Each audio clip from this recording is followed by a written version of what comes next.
അസ്സലാമു അലൈക്കും വറഹ്മത്തുള്ളാഹി വബറകാതുഹു. ബിസ്മില്ലാഹിർ റഹ്മാനിർ റഹീം. അൽഹംദുലില്ലാഹി റബ്ബിൽ ആലമീൻ. അല്ലാഹുമ്മ സ്വല്ലി വസല്ലിം അലാ റസൂലിക സയ്യിദിനാ മുഹമ്മദിൻ വഅലാ ആലി സയ്യിദിനാ മൗലാനാ മുഹമ്മദ്. പ്രിയമുള്ള സഹോദരി സഹോദരന്മാരെ, എല്ലാവർക്കും സുഖമെന്ന് കരുതുന്നു. അല്ലാഹു സുബ്ഹാനഹു വ തആല എല്ലാവർക്കും എല്ലാവിധ ഖൈറും ബറക്കത്തും നൽകി അനുഗ്രഹിക്കുമാറാകട്ടെ. ഇന്നത്തെ ക്ലാസ്സിലൂടെ ഭാര്യ ഭർത്താക്കന്മാരുടെ ഇടയിലുള്ള പിണക്കം മാറാൻ വേണ്ടിയും അതുപോലെ തന്നെ മോശമായ ചിന്തകളും മോശമായ സ്വഭാവങ്ങളിലൊക്കെ പെട്ട് മുന്നോട്ട് പോകുന്നവരുടെ ആ മോശമായ സ്വഭാവങ്ങളൊക്കെ മാറാൻ വേണ്ടിയുമൊക്കെ ഉപകരിക്കുന്ന ഒരു ദിക്റാണ് ഞാൻ പറഞ്ഞു തരുന്നത്. പ്രത്യേകിച്ച് വികാരം മൂലമൊക്കെ തെറ്റിലേക്ക് പോകുന്നവരുണ്ട്. വികാരം മൂലം തെറ്റിലേക്ക് പോകുന്നവർക്കൊക്കെ അതിൽ നിന്ന് അതിൽ നിന്ന് രക്ഷപ്പെട്ടു വരാൻ വേണ്ടി ഉതകുന്ന ഒരു ദിക്റൊക്കെയാണെന്ന് പറഞ്ഞു തരുന്നത്. അല്ലാഹു സുബ്ഹാനഹു വ തആല സ്വീകരിക്കുമാറാകട്ടെ. ഭാര്യ ഭർത്താക്കന്മാരുടെയുള്ള പിണക്കം മാറാനുമൊക്കെ ഉപകരിക്കുന്ന ദിക്ർ. പിണക്കമുണ്ടാകുമ്പോൾ എന്താ നിങ്ങൾ ചെയ്യേണ്ടത്? അതിനു മുമ്പ് ഒരു കാര്യം പറയട്ടെ.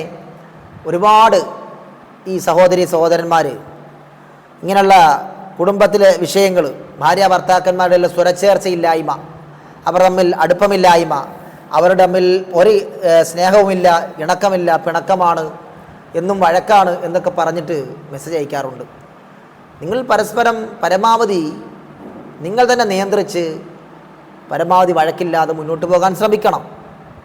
എപ്പോഴും എന്തെങ്കിലും വഴക്കിട്ടിട്ട് ദിക്ർ തിരഞ്ഞു നടക്കുന്ന ഒരവസ്ഥ ഉണ്ടാകരുത്. പിന്നെ മനുഷ്യനാണ്, ചിലപ്പോൾ പിണക്കവും ഇണക്കമൊക്കെ ഉണ്ടാകും. അപ്പോൾ നമുക്ക് ഇതൊക്കെ ഉപകരിക്കും. എന്നല്ലാതെ ദിക്റുണ്ടെന്ന് വിചാരിച്ച് എപ്പോഴും വഴക്കിടാൻ നിൽക്കരുത്. നമ്മൾ തന്നെ ശ്രദ്ധിച്ച് പരസ്പരം ഐക്യത്തോടെ ഒത്തൊരുമയോടെ പോകാൻ നമ്മൾ ശ്രദ്ധിക്കേണ്ടതുണ്ട്. മഹാന്മാരായ പണ്ഡിതന്മാർ പഠിപ്പിച്ചു തരുന്നു, അള്ളാഹുവിൻ്റെ അസ്മാഉൽ ഹുസ്നയിൽപ്പെട്ട യാ മാനിഉ യാ അല്ലാഹ്, യാ മാനിഉ യാ അല്ലാഹ് എന്ന ഇസ്മ, അള്ളാഹുവിൻ്റെ അസ്മാഉൽ ഹുസ്നയിൽപ്പെട്ട ഒരു ഇസ്മാണ് യാ മാനിഉ എന്നത്. യാ മാനിഉ യാ അല്ലാഹ് എന്ന് 70 പ്രാവശ്യം നമ്മൾ ഉറങ്ങാൻ നേരത്ത് ബെഡിലിരുന്നു കൊണ്ട് ചൊല്ലണം. ഇപ്പോൾ ഈ പിണക്കമുള്ള സമയത്ത് ഭാര്യ ഭർത്താക്കന്മാർ പിണങ്ങുകയാണെങ്കിൽ, ഭാര്യയും ഭർത്താവും പിണങ്ങി അങ്ങനെ കഴിയുന്നു. അപ്പോൾ ഭർത്താവിനാണ് ആഗ്രഹം വന്നതെന്ത്, എൻ്റെ ഭാര്യയായിട്ട് ഇണങ്ങണം, ആ പിണക്കമൊക്കെ മാറിയൊന്ന് ഇണങ്ങണം. പക്ഷെ അവളൊന്ന് വാശി പിടിച്ച് നിൽക്കുകയാണ്. അങ്ങനെയുണ്ടെങ്കിൽ ഭർത്താവ് ഉറങ്ങാൻ നേരത്ത് ബെഡിലിരുന്നു കൊണ്ട്, പിണങ്ങി കഴിയുമ്പോൾ മിക്കവാറും മാറിയായിരിക്കും കിടക്കുന്നത്.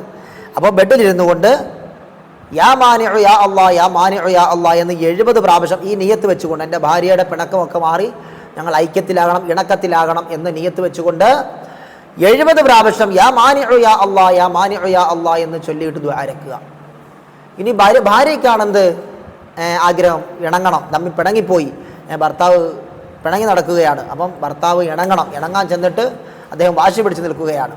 അപ്പം ഇണങ്ങണമെന്ന് ഭാര്യയ്ക്ക് ആഗ്രഹമുണ്ടാകുമ്പോൾ ഭാര്യ എന്ത് ചെയ്യുക, ഇത് ഉറങ്ങാൻ നേരത്ത് ബെഡിലിരുന്നു കൊണ്ട് യാ മാനിഉ യാ അല്ലാഹ് എന്ന് 70 പ്രാവശ്യം ചൊല്ലിയിട്ട് ദുആ ചെയ്യുക. എന്നാൽ അവർ തമ്മിൽ ഐക്യത്തിലാകുന്നതാണ്, ഇണക്കത്തിലാകുന്നതാണ് എന്ന് മഹാന്മാർ പഠിപ്പിക്കുന്നുണ്ട്. ഇനി പിണങ്ങിയില്ലെങ്കിൽ പോലും തമ്മിൽ ഒരിക്കലും പിണക്കമില്ലാതെ പരസ്പരം രണ്ടുപേർക്ക് എപ്പോഴും ഇണക്കത്തിലായി കഴിയാൻ, പരസ്പരം ഐക്യത്തിലായി കഴിയാൻ വേണ്ടി രണ്ടുപേരും എന്ത് ചെയ്യുക, യാ മാനിഉ യാ അല്ലാഹ്, യാ മാനിഉ യാ അല്ലാഹ് എന്ന് എല്ലാ ദിവസവും 70 പ്രാവശ്യം ചൊല്ലിയിട്ട് ദുആ രക്കണം. അപ്പോൾ ദുആ ചെയ്യുമ്പോൾ പരസ്പരം എപ്പോഴും ഐക്യത്തിലും ഒത്തൊരുമയിലുമായി നമുക്ക് ജീവിക്കാൻ പറ്റും. അതുപോലെ തന്നെ മഹാന്മാർ പഠിപ്പിക്കുന്നു, അമിതമായ വികാരം കാരണം ആരെങ്കിലും തെറ്റുകളിലേക്ക് പോകുന്നവരുണ്ടെങ്കിൽ ആ തെറ്റുകളിൽ നിന്ന് രക്ഷപ്പെടണമെന്ന് അവനിക്ക് ആഗ്രഹമുണ്ട്. പക്ഷേ അവൻ്റെ ശാരീരികമാകുന്ന പ്രശ്നം അത് സമ്മതിക്കുന്നില്ല, അവൻ്റെ ദേഹേച്ഛ അതിന് സമ്മതിക്കുന്നില്ല. അങ്ങനെ ചിന്തിക്കുന്നെങ്കിലും അവൻ പിന്നെയും തെറ്റിലേക്ക് പോവുകയാണ്. അങ്ങനെ ഒരു ചെറുപ്പക്കാരൻ എന്നെ വിളിച്ചിരുന്നു. അങ്ങനെ ഉസ്താദേ, തെറ്റിൽ നിന്നൊക്കെ മോചനമാകണമെന്ന് ആഗ്രഹമുണ്ട്, പക്ഷേ പിന്നെയും തെറ്റിലേക്ക് തന്നെ പോവുകയാണ്, എപ്പോഴും മോശമായ ചിന്തയാണ് എന്നൊക്കെ പറഞ്ഞുകൊണ്ട് ഒരു ചെറുപ്പക്കാരൻ വിളിച്ചിരുന്നു. അപ്പോൾ അങ്ങനെയുള്ളവരൊക്കെ ഉണ്ടെങ്കിൽ അവർക്ക് ഉപകരിക്കുന്ന ഒന്നാണ് ഞാൻ ഈ പറഞ്ഞു തരുന്നത്. അപ്പോൾ അവരെന്താ ചെയ്യേണ്ടത്? അവരും ചൊല്ലേണ്ടത് ഈ ഇസ്മ തന്നെയാണ്, യാ മാനിഉ യാ അല്ലാഹ് എന്ന് 161 പ്രാവശ്യം എല്ലാ ദിവസവും ചൊല്ലണം. എല്ലാ ദിവസവും 161 പ്രാവശ്യം രാവിലെയും വൈകുന്നേരവും ചൊല്ലട്ടെ. ഇനി ഒരു നേരം ചൊല്ലിയാലും മതി, കഴിവിൻ്റെ പരമാവധി രാവിലെയും വൈകുന്നേരം ചൊല്ലിക്കോ, കുറച്ച് സമയമല്ലേ ഉള്ളൂ.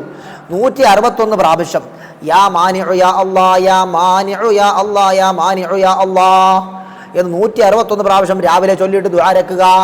എന്നിട്ട് അള്ളാഹുവോട് പറയുക, എല്ലാവിധ തെറ്റുകുറ്റങ്ങളിൽ നിന്ന് ഞാൻ രക്ഷപ്പെടണം, ഒരു തെറ്റിലേക്കും ഞാൻ പോകരുത്, അതിനുവേണ്ടിയാണ് ഞാൻ ചൊല്ലുന്നതെന്ന് നിയത്ത് വെച്ചുകൊണ്ട് 161 പ്രാവശ്യം ചൊല്ലി ദുആ അവൻ്റെ സ്വഭാവം നന്നാവുന്നതാണ്, തെറ്റുകളിൽ നിന്നും അവൻ മുക്തനാകുന്നതാണ്. മഹാന്മാർ പഠിപ്പിക്കുകയാണ്, രാവിലെയും വൈകുന്നേരവും ചെല്ലട്ടെ. അങ്ങനെ ചൊല്ലിയാൽ അവന് എല്ലാ തെറ്റിൽ നിന്നും മോചിതനായി സൽസ്വഭാവിയായി ജീവിക്കാൻ പറ്റുന്നതാണ്, മോശത്തരത്തിലേക്ക് പോവുകയില്ല. അതിൽ നിന്ന് അവനൊരു രക്ഷയുണ്ടാകുന്നതാണ്, കവചമുണ്ടാകുന്നതാണ്. അങ്ങനെയുള്ള ഒരു കവചമാണ് യാ മാനിഉ യാ അല്ലാ എന്ന ഇസ്മ എന്ന് മഹാന്മാർ പഠിപ്പിക്കുന്നുണ്ട്. അതുകൊണ്ട് ഇൻഷാ അല്ലാ എല്ലാവരും യാ മാനിഉ യാ അല്ലാ യാ മാനിഉ യാ അല്ലാ എന്ന് 161 പ്രാവശ്യം പതിവാക്കുക. ഭാര്യ ഭർത്താക്കന്മാരുടെ ഇടയിൽ പിണക്കം വരുമ്പോൾ 70 പ്രാവശ്യം അത് ചൊല്ലി ദുആരക്കുക. അല്ലാഹു സുബ്ഹാനഹു വ തആല സ്വീകരിക്കുമാറാകട്ടെ. ഇൻഷാ അല്ലാ ഇതുപോലുള്ള ക്ലാസ്സുകളൊക്കെ നിങ്ങൾക്ക് ലഭിക്കാൻ വേണ്ടി ഇൻഷാ അല്ലാ നിങ്ങൾ ഈ ചാനൽ സബ്സ്ക്രൈബ് ചെയ്യുകയും അതുപോലെ തന്നെ അൽഹംദുലില്ലാഹ് എന്ന് കമൻറ്റ് രേഖപ്പെടുത്തുകയും ചെയ്യണം.